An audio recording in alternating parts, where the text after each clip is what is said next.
Jesus wasn't poor, the disciples weren't poor. I don't like how everyone thinks that these guys were just some homeless dudes traveling around.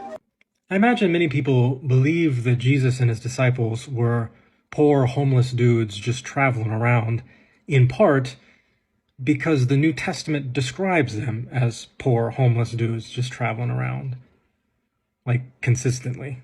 Disciples were professionals. Some were businessmen. Jesus was a carpenter before his ministry started.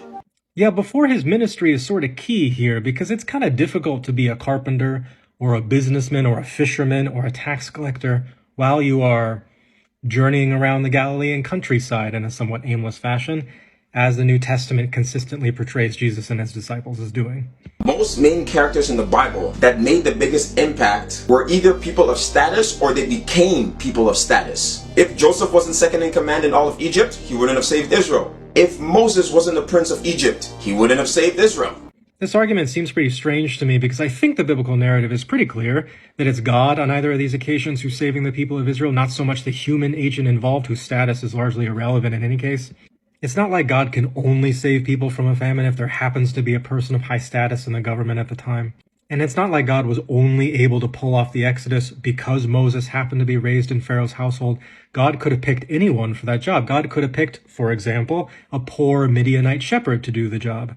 This argument also seems to overlook the fact that many of the worst things that happen in the Bible are also the unique responsibility of high-status characters. For example, the destruction of northern Israel and southern Judah at the hands of foreign armies is exclusively blamed on the idolatrous practices of kings of those respective countries. Jesus came with so much value that other people funded him. Other people supported him. The early church's economic dependence on wealthy benefactors is evidence of its poverty, not of its prosperity. The Bible also says that money answereth everything. What? It said what? Yeah, Kohelet says this in Ecclesiastes 10. Kohelet also says in Ecclesiastes 5 that whoever loves money never has enough, that goods do not benefit their owners, that abundance does not permit the rich to sleep, and that hoarded wealth hurts its owners. Kohelet is a pessimistic character who finds everything in life to be meaningless, wealth included. And I don't care, I'm going to say it. There is nothing wrong with being rich. If you want to be rich, go ahead. Jesus says it's easier for a camel to pass through the eye of a needle than for a wealthy person to enter the kingdom of God. It seems like that could be a problem. The Bible is multivocal about the nature of wealth and poverty, just like it is about anything else. But most of the Bible in general, and the New Testament in particular, was written by impoverished people for impoverished communities who are deeply skeptical about wealth and those who have it.